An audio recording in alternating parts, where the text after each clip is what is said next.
नमस्ते साथियों। अक्सर पूछा जाता है कि मानव का इतिहास धरती पर कितने साल पुराना है। अगर हम पिछले 100, 150, 200, 250, 300 साल की पुरानी किताबों को ध्यान से देखें तो पश्चिम ने शुरुआत में इसका आकलन किया कि मात्र मानव का जीवन 3,000, 4,000, 5,000 साल से ज्यादा पुराना नहीं है। उन्होंने अपने जो उनके धर्म के जो किताबें हैं उसके अनुसार उन्होंने लगाया कि शायद धरती पे जीवन मानव का 4,000, 5,000 साल का होगा, इससे पुराना नहीं। इसी के साथ पश्चिम से संबंधित जो अन्य जो धार्मिक मान्यताएं वाले जो अलग अलग मत, पंथ, संप्रदाय, मजहब इत्यादि निकले, उनका भी यही मानना था कि भाई मनुष्य का मतलब जो धरती पे अवतरण है ज्यादा पुराना नहीं है। और इसी तरह की सोच के साथ पूरे इतिहास को लिखा गया। जब आप इतिहास पढ़ेंगे तो इतिहास में देखेंगे कि भारत के बारे में भी कहा गया कि भाई आर्य बाहर से आए थे और बाहर से आर्यों ने भारत को बसाया।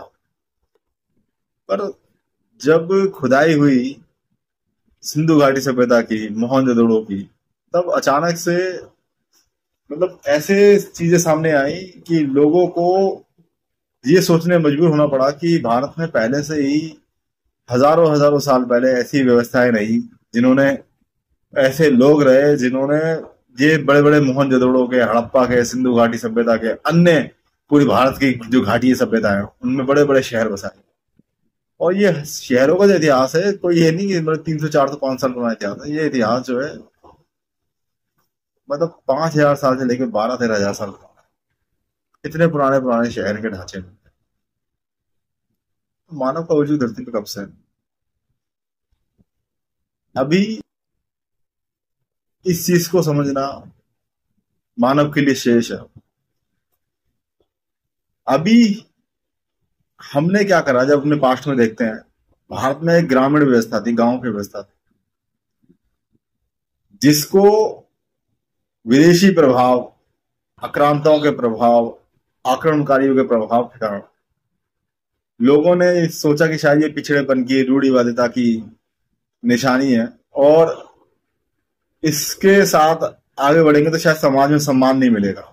समाज उनको कहेगा कि भाई ये तो निकृष्ट लोग हैं, पीछे लोग हैं, पिछड़ी जाति के लोग हैं। तो लोगों ने उन व्यवस्थाओं को खत्म करा, शहर की व्यवस्था में आए, शहर बसाए। और जिन लोगों ने शहर बसाए उन्होंने मात्र 70-80 सालों में क्या करा, बड़ी बड़ी बिल्डिंग बना दी, गगनचुंबी इमारतें बना दी। और जिन लोगों ने गगनचुंबी इमारतें बना दी, बड़ी बड़ी इमारतों में जाकर रहने भी लगे, चले गए वहां पे। वहां से उन्होंने चांद के सपने देख लिए कि भाई चांद पे जाएंगे, मंगल पे जाएंगे। वहां जाकर वो रह रहे हैं, बस्तियां बसाने की सोच रहे हैं।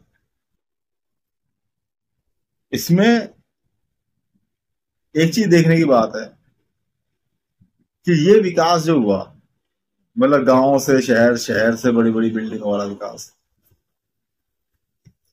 ये कोई स्थायी व्यवस्था नहीं है। मानव कभी भी स्थायी चेतना में चला जाए, संतुष्ट हो जाए और उसको और अधिक विकास या और अधिक अच्छे जीवन की लालसा ना हो, ऐसा नहीं हो सकता। मैं ये कह रहा हूँ कि आज से 100 साल, 150 साल, 200 साल बाद ये बड़ी बड़ी ऊंची ऊंची बिल्डिंगों में रहने वाला जो मानव होगा, उस जीवन शैली से पक जाएगा, बोर हो जाएगा, परेशान हो जाएगा। उसे प्रकृति अपनी तरफ खींचेगी। उसे लगेगा कि यार ये जीवन तो बिल्कुल नरक है, बिल्कुल बेकार है, यहाँ जीवन जीने लायक मतलब सिस्टम ही नहीं है। वो उस चीज को छोड़ के दोबारा से प्रकृति की गोद में चला जाएगा, प्रकृति के साथ रहेगा, प्रकृति के साथ जिएगा। हो सकता है वो अपने कपड़े भी त्याग दे, बिल्कुल नग्न अवस्था में आ जाए। प्रकृति के अंदर जो फल फूल उगते हैं वो उन्हीं को खाए, कंदमूल जो भी जमीन में है उसको भी निकाले, खोदे, खाए, वो सब चीज को अपना ले। सारी मानव सभ्यता ट्रांसफर हो जाएगी वहां। और उसके बाद क्या होगा?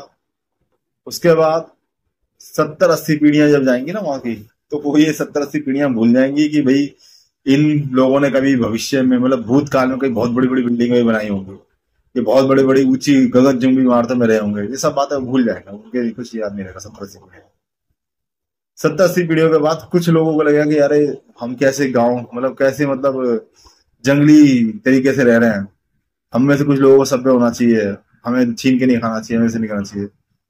तो कुछ कबीले बसाएंगे, कुछ गांव बसाएंगे, और कुछ सभ्य होने की कोशिश करेंगे। गांव विकसित होंगे दोबारा से, गांव से फिर नगर की व्यवस्था बसेगी, नगर गांव का खेल चलेगा। फिर नगर वालों को लगेगा कि नहीं, नगर समाधान नहीं है, फिर वो प्रॉपर गांव की व्यवस्था में आएंगे। लेकिन जिन लोगों ने कबीले बसा लिए वो क्या करेंगे, जब उनके पास खाने पीने को नहीं होगा, वो लूटपाट करेंगे, वो अनारकी फैलाएंगे, और मतलब वर्चस्ववादी सोच के साथ आगे बढ़ेंगे। वो फिर क्या करेंगे, वो बड़े बड़े कब्जे करेंगे, देशों के युद्ध होंगे, जमीनों के लिए युद्ध होंगे, हर चीज नियंत्रण में लेंगे। नतीजा क्या होगा, जो ऑलरेडी गांव की व्यवस्था थी जिन देशों में, उन देशों पे जाके आक्रमण करेंगे, वहां जाके फिर वो अपनी व्यवस्थाएं थोपेंगे, फिर वहां पे क्रांति चलेगी, फिर वहां संघर्ष का इतिहास होगा। नतीजा क्या होगा, फिर वो लोग स्वतंत्र होंगे, स्वतंत्र होने का फिर वो एक गांव की व्यवस्था से फिर कहाँ जाएंगे, शहरी व्यवस्था में, फिर शहरी व्यवस्था से कहाँ जाएंगे, फिर वो एक गगनचुंबी इमारत की व्यवस्था में जाएंगे।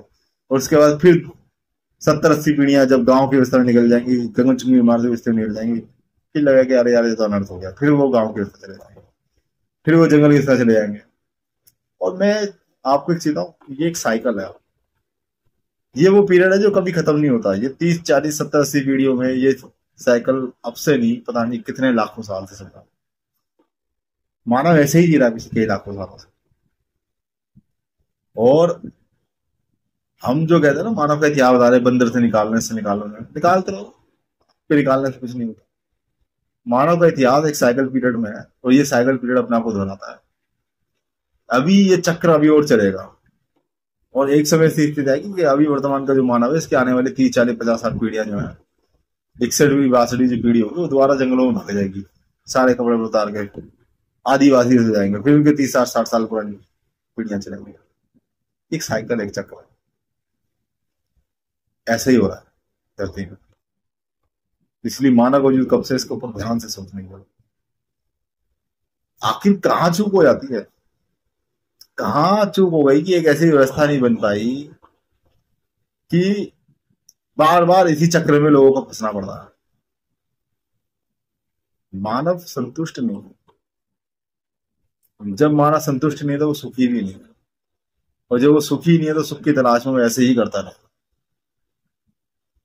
इसीलिए मानव को इस साइकिल से बाहर निकल के एक ऐसी व्यवस्था की कल्पना करनी पड़ेगी कि जहां मानव स्थायित्व के साथ में संतुष्ट हो गया, सुख के साथ में जी सके, चल सके, बढ़ सके।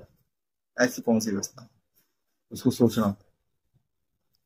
अति ऊंची गगनचुंबी इमारतों जैसी शहरीकरण की व्यवस्था है, या बिल्कुल जंगली देहात, नंगे होकर, मतलब क्या कहते हैं, कपड़े भी त्याग देके जंगलों में रहने की SC ST और जिसको बोलते हैं आदिवासी व्यवस्था, इनके बीच की जो व्यवस्था है, इनकी व्यवस्थाओं को देखना पड़ेगा। यहाँ कहीं कोई समाधान छुपा हुआ है। वर्तमान की आधुनिकता, मध्यकालीन हमारी गांव की व्यवस्था, इन व्यवस्थाओं में जब देखेंगे तब जाके हमें कहीं एक समाधान नजर आएगा। और ये जो समाधान होगा, ये एक स्थायी समाधान होगा। शायद हो सकता है कि हम इस चक्र से बाहर निकल पाए। हमें निकलना है, उसके लिए हमें सोचना है। तो इसको यही मतलब अभी विराम करते हैं, फिर आगे कभी चर्चा। धन्यवाद।